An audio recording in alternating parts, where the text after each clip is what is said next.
మన ప్రభు అయినటువంటి యేసుక్రీస్తు వారి పరిశుద్ధమైన నామములో తండ్రి అయిన దేవాది దేవునికి నిత్యము స్తుతియు స్తోత్రములు, మహిమయు ఘనతయు ప్రభావములు యుగయుగములు ప్రభునకే చెల్లునుగాక. ఆత్మీయులారా, బాగున్నారు కదా? దేవుని మహాకృపను బట్టి మరొక పర్యాయం మనం ఇలాగున కలిసి దేవుని వేదవాక్యమును ధ్యానం చేటుకుగాను మహాదేవుడు మనకు అనుగ్రహించిన ఈ మంచి తరుణమును బట్టి మనం ప్రభువుని ఎంతగానో స్తుతించబద్ధులమునై ఉన్నాము. దయగలిగిన ఆయన ఆత్మచేత సమభూమి గల దేశమున ప్రభు మనలందరినీ నడిపించును గాక. ఆమేన్. ప్రియులారా, నేటి దినాన వాక్య ధ్యానం కొరకైన భాగము ద్వితీయోపదేశకాండం 1వ అధ్యాయం 32 నుండి 46 వరకున్న వచనాలను మనము ధ్యానం చేయవచ్చును. ఈ సందర్భంలో ఈ వచనాలకు మనము ఒక పేరును, ఒక అంశమును పెట్టుకుందాం. రండి, దేవుని వాక్యంలో నుంచి 32వ వచనం. అయితే మీకు త్రోవ చూపించి మీ గుడారములను వేయవలసిన స్థలమును మీకు సిద్ధపరచునట్లు రాత్రి అగ్నిలోను పగలు మేఘములోను మీకు ముందర నడిచిన మీ దేవుడైన యెహోవా యందు మీరు విశ్వాసముంచలేదు. ప్రార్థన. తండ్రి దేవా, స్తోత్రం. వాక్యం మీది వినుచున్న వారందరూ మీ వారు, మీ దాసుడనైన నన్ను పూర్ణముగా మరుగు చేసి దైవస్వరమును వినిపింపచేయండి. మీరు ఆకడ కొరకు, రాజ్యము కొరకు నన్ను మమ్ములను సిద్ధపరచండి. సియోనులో నుండి మీ కృపాహస్తం మా అందరికీ తోడు అనుగ్రహించండి. యేసునామమున ఆమేన్. ప్రియులారా, ఈ దిన వాక్యానికైన అంశము విడువని దేవుడు.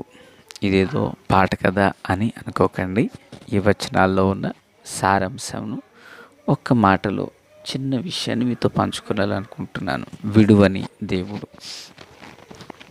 ఇశ్రాయేలు ప్రజలను దేవుడు వాగ్దాన దేశానికి నడిపించినప్పుడు ఒక తండ్రి తన కుమారుని ఎత్తుకున్నట్లు దేవుడైన యెహోవా వారిని ఎత్తుకున్న సంగతిని గురించి గడిచిన దినాన మనం విన్నాము. అయితే ఈ 32 నుండి తర్వాత వచనాలు ఏమని కనిపిస్తుందంటే, దేవుడట వారికి త్రోవ చూపించి, వింటున్నారా? ప్రభు వారికి త్రోవ చూపించి వారు వెళ్ళు మార్గముగా ఆయన ముందుగా వెళ్ళుచు వారే చోట్ల గుడారాలను వేసుకునవలెనో ఆయా చోట్ల వారు గుడారాలు వేసుకున్నట్లు స్థలాన్ని సిద్ధం చేసి రాత్రి అగ్నిస్తంభంలోను పగలు మేఘస్తంభంలోను వారికి ముందుగా నడిచారట దేవుడు. వింటున్నారా పిల్లరా? పగలు మేఘస్తంభములోను రాత్రి అగ్నిస్తంభములోను వారికి ముందుగా దేవుడు వెళ్తున్నారట. అలాగును వెళ్ళినను ఆయన యందు వారు విశ్వాసం ఉంచలేదు అని లేఖనాల్లో రాయబడింది. అంటే దేవుడు ఐగుప్తు దేశంలో నుండి వారిని విడిపించిన తర్వాత ఈ 40 ఏండ్ల కాలములో వారిని అనాథులుగాను విడిచిపెట్టలేదు. వారికి ప్రభు తోడుగా ఉన్నారు. వారి ఎడల దేవుని కృపను వెల్లడిపరిచారు. బాగా వినాలి. ఒక తండ్రి తన పిల్లలను ఎత్తుకున్నట్లుగా వారిని ఎత్తుకుని నడిపించిన దేవుడు పగలు మేఘస్తంభములో రాత్రి అగ్నిస్తంభములో తోడై వారికి ముందుగా వెళ్ళుచు వారు ఉండవలసిన స్థలాలను సిద్ధపరుస్తూ వచ్చారు. ఒక తండ్రి ప్రేమ ఎంత ఎంత గొప్పగా ఉంటుంది. ప్రియులారా, అయినా ఇశ్రాయేలీయులు ఆయనందు విశ్వాసం ఉంచక ఒక సందర్భంలో వారు యుద్ధానికి వెళుచున్నప్పుడు దేవుడు వారితో అన్నారట, మీరు యుద్ధానికి వెళ్ళకండి, గొడవ పడకండి, నేను మీ మధ్యలో ఉండను అని చెప్పారు. అంటే వివాదాలు దేవునికి ఇష్టం కాదు అని అర్థమైంది. చూడండి 42వ వచనం. యెహోవా నాతో ఇట్లా, నేను యుద్ధమునకు పోకుడి, నేను మీ మధ్య నుండను కనుక వెళ్ళకుడి, మీరు వెళ్ళినను మీ శత్రులు ఎదుట హతము చేయబడుదురని వారితో చెప్పు. మీరు వెళ్ళొద్దు అంటున్నారు. అయితే వీరేం చేశారు? యుద్ధానికి వెళ్ళారు. అక్కడ వారు ఓడిపోయారు, కొందరు హతులయ్యారు. ప్రియులారా, దేవుడు వారితో కూడా ఉంటూ వారు వెళ్ళవలసిన మార్గాన్ని, చేయవలసిన పనిని, చెయ్యకూడని పనులను, వెళ్ళకూడని స్థలాలను గూర్చి ప్రభువు వారికి బోధిస్తున్నాడు. దేవుడు వారికి ఒక చక్కనైన పరసంబంధమైన తండ్రిగా మాత్రమే గాక భూసంబంధమైన గైడ్గా ఉండి వారిని నడిపిస్తూ వచ్చారు.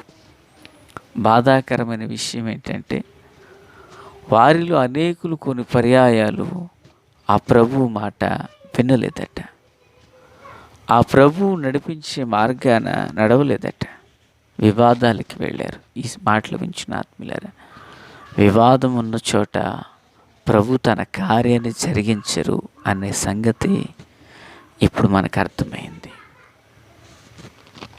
ప్రభు తాను ఉండరు అన్న సంగతి మనకు అర్థమైంది. ఇంకా దేవుడు వారికి ఏ ఏ సంగతులు చెప్పుచున్నారో చూడండి. కాలేబుని గూర్చి ఓ మాట, మోషేని గూర్చి ఓ మాట చెప్పుచున్నారు. మోషే విషయంలో ఏం చెప్పుచున్నారు? 37వ వచనం. మరియు యెహోవా మిమ్మును బట్టి నా మీద కోపపడి పరిచారకుడగు నూను కుమారుడైన యెహోషువ దానిలో ప్రవేశించును గాని నీవు ప్రవేశింపు అంటున్నారు. అంటే మోషే కోపపడిన కారణాన మోషేకి వాగ్దాన దేశం పోగొట్టుకున్నాడు. ప్రియులారా, వింటున్నారా? మోషే ఏం పోగొట్టుకున్నాడు? వాగ్దాన దేశాన్ని పోగొట్టుకున్నాడు. కారణం ఏంటి? ఏం తప్పు చేశాడు? ఏ పాపం చేశాడు? ఆయన నరహత్య చేసిన సందర్భంలో కూడా ప్రభు ఆ వ్యక్తిని క్షమించారు కదా. నరహత్య చేసినప్పుడే ఆ మనిషిని దేవుడు క్షమించారు. అయితే కోపపడినప్పుడు ఏం చేశారు? పరలోకాన్ని నిశ్చయించారు. అంటే నరహత్య ఎంత భయంకరమో కోపం కూడా అంతే. మరి ఈ మాటలు వించిన నీ జీవితంలో చీటికి మాటికి కోపడుచున్నావు అంటే దాని అర్థం ఏంటి? నువ్వేదో పోగొట్టుకోవడానికి సిద్ధంగా ఉన్నావని అర్థం కదా. మోషే కోపపడి పరలోక రాజ్యాన్ని పోగొట్టుకున్నారు. మరి నూను కుమారుడు యెహోషువ ఉన్నాడు, ఆయన సంగతి ఏంటి? ఆయన గురించి చెప్పబడిన మాట చూడండి. పరిచారకుడకు నూను కుమారుడైన యెహోషువ దానిలో ప్రవేశించును. అంటే పరిచర్య చేసిన వ్యక్తి, పరిశుద్ధతను కాపాడుకున్న వ్యక్తి, లోబడిన వ్యక్తి, ఒక మాటలో చెప్పాలంటే అతడు పరిచర్య చేశాడని ఉంది అక్కడ. ఈ పరిచర్య చేసిన వ్యక్తి ఎక్కడికి వెళ్ళాడంట? వాగ్దాన దేశాన్ని పొందుకున్నాడు. అంటే పరిచర్య చేసిన వ్యక్తి ఏదైనా తప్పక ఫలాన్ని పొందుకుంటాడు. ఆమేన్. మరి ఒక మాట చెప్పాలి, నిన్న మొన్న జరిగిన VBS ప్రోగ్రాంలో సువార్థీకరణలో మన సంఘంలో ఉన్న ఆత్మీయ బిడ్డలు ఎంతో పరిచర్య చేశారు. మామూలుగా కాదు. అక్కడ మందిరం విషయంలో, ఇక్కడ భోజన పానాతుల విషయంలో, వడ్డించే విషయంలో, సిద్ధపరిచే విషయంలో నిజంగా వారికి వారి సాటి అనిపించింది. ఒక మంచి మనసుతో మాట చెబుతున్నా, వారిని వారి కుటుంబాలను దేవుడు దీవించి తనదైన కృపలో చక్కనైన ఫలం వారికి దయచేయను గాక. పరిచర్య చేసిన వాడు ప్రతిఫలాన్ని పొందుతాడు. ఆమేన్. ఇక తర్వాత మోషే అయిపోయింది, యెహోషువ అయిపోయింది, ప్రియులారా ఇశ్రాయేలు గురించి అయిపోయింది. ఇంకొక వ్యక్తి ఉన్నాడు, ఆయన గురించి చూద్దాం. 36వ వచనం. యెఫున్నె కుమారుడైన కాలేబు తప్ప మరి ఎవడునూ చూడడు. అతడు పూర్ణ మనసుతో యెహోవాను అనుసరించాను కనుక అతడు దానిని చూచును. అతడు అడుగుపెట్టిన దేశమును నేను అతనికిని అతని సంతానమునకు ఇచ్చేదను. అంటే నిండు మనస్సుతో వెంబడించిన కాలేబు తన తరములోనే కాదట, తన తర్వాత తరములో వారు కూడా ఫలాన్ని పొందేటట్లుగా కృపను పొందుకున్నాడు. ఆమేన్. తన తరములోనే కాదు, తన తర్వాత తరం వారు కూడా ఫలాన్ని పొందేటట్లుగా అతడు కృపను పొందుకున్నాడు. దేశాన్ని చూచాడు, దేశాన్ని స్వాధీనపరుచుకున్నాడు. దేశంలో అడుగుపెట్టిన భాగాన్ని అతడు స్వాధీనపరుచుకున్నాడు. తన తర్వాత తరపు ప్రజలు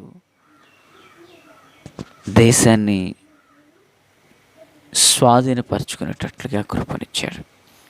కనుక దేవుని పిల్లలమైన మన ఆత్మీయ జీవితంలో ప్రభు కృపను కలిగిన వారమై ప్రభు దయను అనుసరిస్తూ ఆయన మనలను విడువని దేవుడు అనే సంగతిని గుర్తుపెట్టుకుంటూ ముందుకు సాగిపోదాం. మహాపరిశుద్ధుడా, ప్రేమగల తండ్రి, కృపగల దేవ, మా ప్రియ భక్తులు, మా ముందున్న మా పితరులు దేవా తండ్రి, వారు నడిచిన మార్గాన్ని బట్టి వారితో కూడా మీరు విడువని దేవుడువై ఉన్నారనే సంగతిని వెల్లడి చేసిన విధానాన్ని బట్టి స్తోత్రం. ఈ తరంలో మేము కూడా బహునమ్మకస్తులమైన వారమై మీ కృపను పొంది భాగ్యం ఇవ్వండి. మీ ఆత్మచేత సంధించండి, దీవెన ఆశీర్వాదం ఇవ్వండి. ఈ మాటలు విన్న మా ప్రియులందరినీ బలపరచండి. ఆమేన్. Praise the lord.